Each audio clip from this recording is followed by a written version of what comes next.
여러분, 예레미야서 말씀을 읽게 됩니다. 예레미야서는 1장부터 52장까지의 구성 가운데 특별히 오늘 읽게 되는 1장부터 29장은 예레미야가 1장에서 소명을 받게 되죠.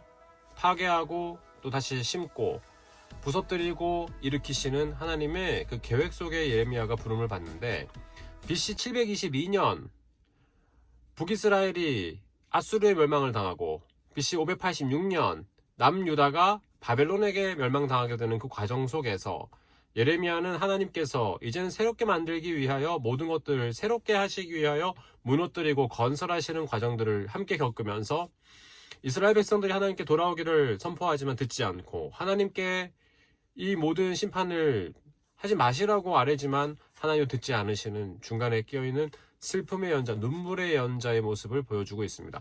예레미야라는 이름의 뜻 자체는 그가 일으켜 세우신다라는 뜻이 있습니다. 그런데 정말로 그 예언자의 삶이 고통스럽고 어렵고 힘들었지만 하나님께서 그 예언자의 선포 속에서 함께하여 주시고 결국 이스라엘 역사를 새롭게 하시는, 그리고 하나님을 신뢰한다면 바벨론의 그 압제 속에서도 굳건하게 인도하실 것을 믿는 소망을 바라보면서 순종함으로 믿음으로 나가라고 하는 그 고백을 우리가 보게 되는 것입니다. 여러분, 이 남유다가 멸망당하게 되는 과정에 우리가 왕을 그때 외웠었죠. 자, 여러분, 요시야 왕이 죽게 된 후에 바로 여호아하스 김긴기야, 여호야김 시드기야로 이어지는 역사가 있습니다. 애굽왕 바로 느고가 바벨론이 강해지는 것을 막기 위하여서 북진하여 올 때에 그것을 막기 위해서 이 갈그메스 전투에서 요시야가 전사하게 됩니다. 그 이후에 이스라엘은 완전히 무너져가기 시작하는데요.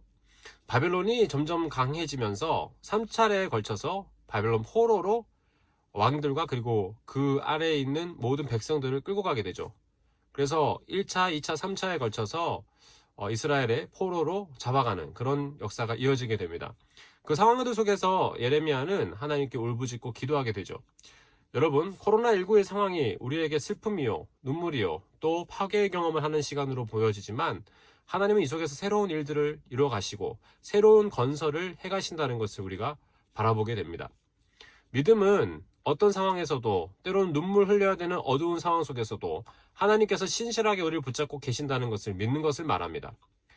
자, 다음 시간에 우리가 읽게 되는 30장부터 33장 이어지는 말씀은 새 언약, 하나님께서 새로운 언약을 이루실 것이라는 것을 보여주고 있는데, 그 이전에 1장부터 29장까지 끊임없이 몰아치는 것은 더 절망 가운데 떨어질수록 하나님의 섬세한 돌보심과 섬세한 구원의 계획들이 선포된다는 것이고, 그리고 하나님의 뜻은 반드시 새로운 역사로 이어진다는 것들을 기대하게 합니다.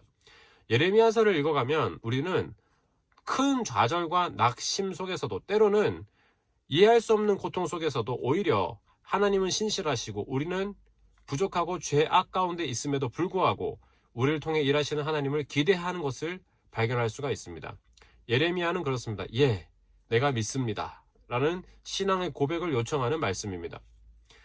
하나님께서는 이 시대 열강 가운데서도 때로는 우리가 무너지는 경험을 하는 그 역사 속에서도 결코 우리를 포기하지 않으시고 하나님의 자녀들을 세워가십니다. 빚어가십니다. 그것을 믿고 오늘 말씀을 읽어갈 때 예레미야 속에 남겨져 있는 하나님의 오묘한 손길들을 발견하게 될 것입니다.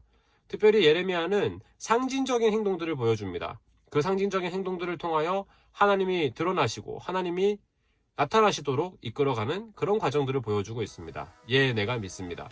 믿음으로 나아가는 그 선지자 예레미야의 고백들, 그러나 그 아프고 힘든 현실 속에서 하나님이 일하시는 것을 철저하게 신뢰하며 나가는 그 모습 속에서 우리는 오늘 어떻게 믿음 가운데 살아야 할지를 발견할 수가 있습니다. 끝까지 말씀을 읽어갈 때 예레미야를 통하여 하나님께서 세우시고 일으키시는 것들을 경험하는 놀라운 은혜를 여러분들이 말씀을 통해서 발견하게 되시기를 바랍니다.